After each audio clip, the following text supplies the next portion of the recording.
Hello students, welcome to A to Z পরীক্ষা। তো আজকে হলো ডেসক্রিপটিভ ম্যাথ, টাইম অ্যান্ড ডিস্টেন্সের একটা দুটো অঙ্ক আমরা দেখব।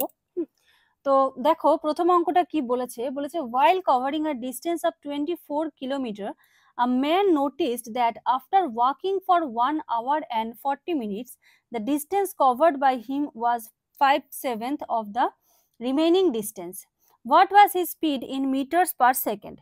তো বলেছে যে while covering a distance of 24 metre, মানে এই যে দেখতে পাচ্ছ 24 কিলোমিটারের একটা ডিস্টেন্স তাকে কভার করতে হবে।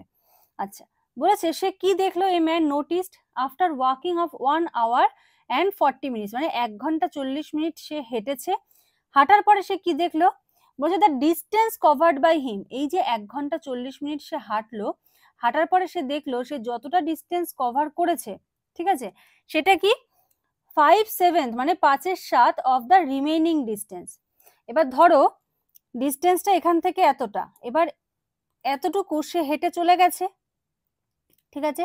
এবার এতটুকু কত হবে, এই যে রিমেইনিং যে ডিস্টেন্স রয়েছে তার কত অংশ, 5/7 অংশ এই ডিস্টেন্সটা, ঠিক আছে। বলেছে এক ব্যক্তি 24 কিমি দূরত্ব অতিক্রম করতে হবে। ওই ব্যক্তি পায়ে হেঁটে 1 ঘন্টা 40 মিনিটের যাত্রা করে, এতে সে অবশিষ্ট দূরত্বের 5/7 অংশ অতিক্রম করে, ঠিক আছে। বোঝা গেছে তো অবশিষ্ট দূরত্বটা? আমি আরেকবারও বলছি, ধরো এখান থেকে এতটা হলো টোটাল 24 কিলোমিটার, এবার সে পায়ে হেঁটে গেছে হলো এতটুকু অংশ। এবার এইটুকু অংশ কি অবশিষ্ট অংশ, অবশিষ্ট অংশ কতটা, গ্রিন দাগ যেটুকু দিলাম এটুকু হলো অবশিষ্ট অংশ। এই অবশিষ্ট অংশ এটার 5/7 হলো এইটুকু, ঠিক আছে। ক্লিয়ার আশা করছি। আচ্ছা, তো দেখো বলেছে ধরি ওই ব্যক্তির গতিবেগ x কিমি পার আওয়ার। ধরলাম কি ওই ব্যক্তির গতিবেগ কত, x কিলোমিটার পার আওয়ার। তিনি পথ অতিক্রম করেন 1 ঘন্টা 40 মিনিটে। এবার 1 ঘন্টা 40 মিনিটকে আমরা ঘন্টায় নিয়ে নেব, তাহলে কি করতে পারি, 1 ঘন্টা প্লাস এদিকে 40/60 ঘন্টা করে নিলাম, 60 দিয়ে ভাগ করে। তো 40/60 কাটাকাটি সমস্তটা কিন্তু রাফে করতে হবে, মেইন অঙ্কের মধ্যে কোনো কাটাকাটি করবে না, ঠিক আছে। তো 1 ঘন্টা প্লাস এখানে হলো কেটে কুটে হলো কি 2/3 ঘন্টা। তাহলে 1 + 2/3 = 5/3 আওয়ার্স, ঘন্টা। আচ্ছা, তিনি 1 ঘন্টায় অতিক্রম করেন x কিলোমিটার। এটা কোথা থেকে পেলাম, এই যে ধরেছি x কিমি পার আওয়ার, ঠিক আছে। 1 ঘন্টায় অতিক্রম করেন x কিলোমিটার, তাহলে 5/3 ঘন্টায় কত কিলোমিটার অতিক্রম করেছে, 5x/3। আচ্ছা, এবার ভালো করে বোঝো, 5 এইটুকু হলো 5x/3। এখানে যে এগুলো দেখছো না, এগুলো যখন আমি ক্লাসে করিয়েছি তো তখন বুঝিয়েছি। এবার এখান থেকে বোঝালে তো তোমরা বুঝতে পারবে না, তো আমি এখানে ওই জন্য ফ্রেশ ভাবে বোঝাচ্ছি, ঠিক আছে। তো এইটুকু হলো 5x/3। এবারে 5x/3টা কি বলেছে, এইটুকু ডিস্টেন্স হলো অবশিষ্ট ডিস্টেন্সের 5/7 অংশ। তাহলে টোটাল আমার কত, টোটাল হলো আমার 24, এখান থেকে এতটা, তাই তো। তাহলে 24 এর থেকে 5x/3 যদি মাইনাস করি তাহলে আমি কি পাবো, অবশিষ্টটা পেয়ে যাবো। অবশিষ্ট কত, তাহলে 24 - 5x/3, এইটুকু হলো অবশিষ্ট।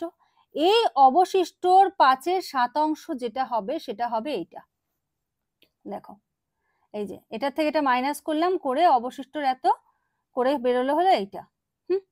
তাহলে অবশিষ্ট পথ কত, 24 - 5x/3। যদি বুঝতে অসুবিধা হয় আমাকে কমেন্টে জানাবে, ম্যাডাম অঙ্কটা বুঝতে পারিনি, আপনি নেক্সট ডে আরেকবার একটু বুঝিয়ে দেবেন, ঠিক আছে। কোনো হেজিটেশনের ব্যাপার নেই, নাই বুঝতে পারো।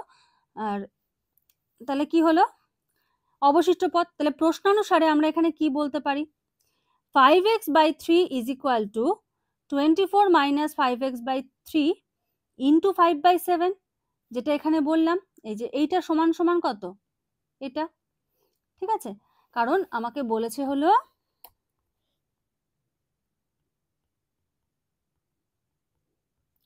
অবশিষ্ট অংশ, আচ্ছা অংশ লিখি,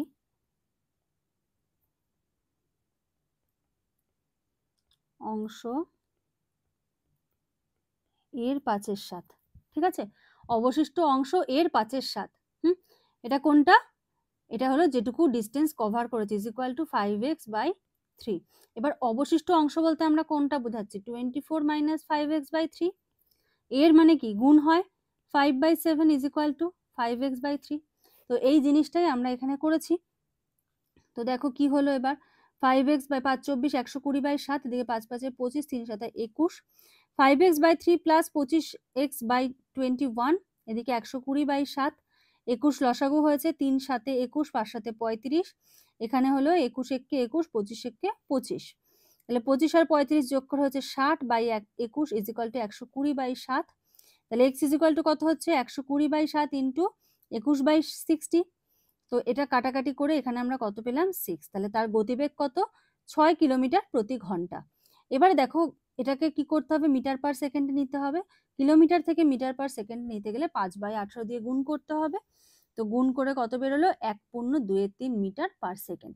ঠিক আছে, এটাতেও রাখতে পারো, যেহেতু অনেক সময় কি হয় যারা শর্ট ট্রিকে যখন এই অঙ্কগুলো করতে হয় তখন হয়তো অপশনে এটা রয়েছে, তখন তোমাকে এটার থেকে কিন্তু এটাতে নিয়ে আসতে হবে। ঠিক আছে, তো আশা করি বুঝতে পেরেছো। তো এরকমই কিন্তু ডেসক্রিপটিভ ম্যাথগুলো কিন্তু আমাদের এখানে করানো হয়। ডেসক্রিপটিভ ম্যাথের ব্যাচ কিন্তু স্টার্ট হচ্ছে এই মে মাস থেকে স্টার্ট হয়ে গেছে। ফার্স্ট উইক থেকে স্টার্ট হয়ে গেছে ডেসক্রিপটিভ ম্যাথের ব্যাচ। এটা নিয়ে যদি কারো কোনো কিছু জিজ্ঞাসা থাকে তোমরা স্ক্রিনে যে নাম্বার দেখতে পাচ্ছ সেই নাম্বারে যোগাযোগ করতে পারো। আর যারা মনে করো তোমরা এসআই এর জন্য প্রিপারেশন করছো, তাদের কিন্তু জিএস ম্যাথ, তারপরে হলো তোমাদের ইংলিশ বেঙ্গলি, মানে মেইনসে যা যা প্রয়োজন আর কি সমস্ত কিছু কিন্তু প্রোভাইড করা হচ্ছে। ঠিক আছে, আর কোর্স ফিস হলো 999, কিন্তু এখন প্রথম যারা জয়েন করবে আর কি তাদের জন্য কিন্তু ডিসকাউন্ট রয়েছে, প্রথম 50 জন কিন্তু ডিসকাউন্ট পাবে। ডিসকাউন্ট সম্বন্ধে জানতে হলে তোমরা স্ক্রিনে যে নাম্বারটা দেখতে পাচ্ছ এই নাম্বারে যোগাযোগ করে নিও। ঠিক আছে, তো নেক্সট ডেতে আমরা আরো অনেক অঙ্ক দেখবো, আজকের মতো এখানে শেষ করছি। Thank you.